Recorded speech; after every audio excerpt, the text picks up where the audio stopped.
मेरे प्रिय आत्मन नमस्कार। डॉक्टर दिग्विजय शुक्ल, ज्योतिष विभागाध्यक्ष, गुरु श्री गोरखनाथ संस्कृत विद्यापीठ, स्नातकोत्तर महाविद्यालय गोरखनाथ मंदिर गोरखपुर।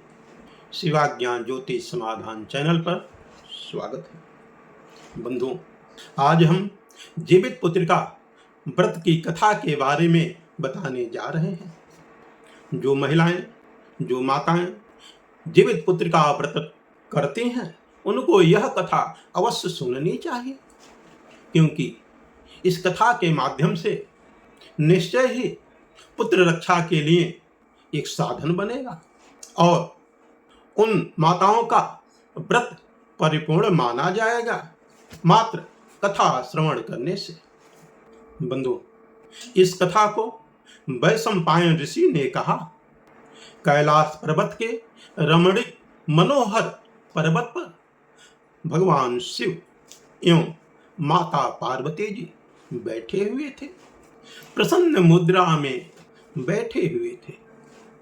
परम दयालु माता पार्वती जी ने देवादिदेव महादेव से प्रश्न किया कि हे प्रभु, आप यह बताएं, किस व्रत के प्रभाव से स्त्रियों को पुत्र सुरक्षित एवं चिरंजीवी होंगे?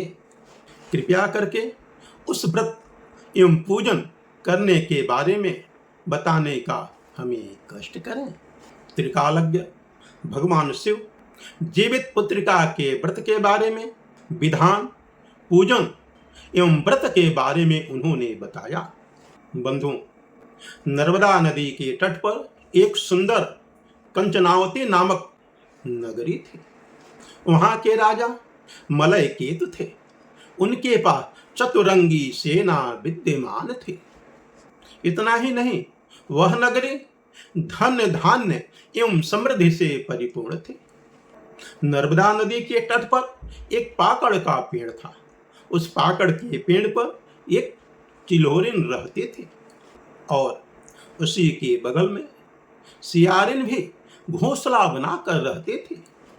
उन दोनों में आपस में काफी मित्रता हो गई थी और माताएं अपने पुत्र के कल्याण के लिए राजा जीमुतवाहन की पूजा कर रही थी। उस व्रत को जानकर चिल्होरिन एवं सियारिन ने भी व्रत करने के लिए संकल्प लिया। व्रत के कारण भूख लगना स्वाभाविक है। चिल्होरिन व्रत रखकर रात व्यतीत कर ले, परंतु सियारिन को भूख बर्दाश्त नहीं हुआ और उसने नदी में जाकर के मांस भक्षण कर लिया। ऊपर बैठ करके चिल्होरिन सब कुछ देख रहे थे और दूसरे दिन चिल्होरिन अंकुरित मटर का दाना और खांड लेकर पारण संपन्न किया। अत्यंत सात्विक तरीके से रह करके उसने व्रत को परिपूर्ण किया। कुछ समय व्यतीत होने के बाद चिल्होरिन ने तीर्थ में जाकर यह संकल्प लिया कि मैं राजा के महामंत्री बुद्धिसेन की धर्म पत्नी बनूं। एवं सियारिन ने भी यह संकल्प लिया कि महाराज मलय केतु की प्राण प्रिया महारानी बनूं।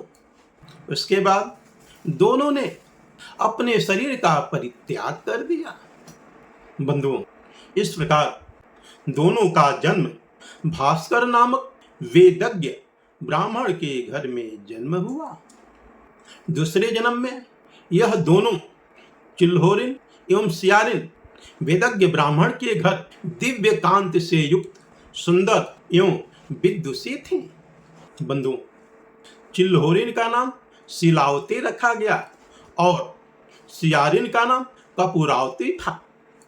दोनों के संकल्प के अनुसार चिल्होरिन का विवाह महामंत्री बुद्धिसेन से हुआ और सियारिन का विवाह महाराज मलय केतु के साथ हुआ।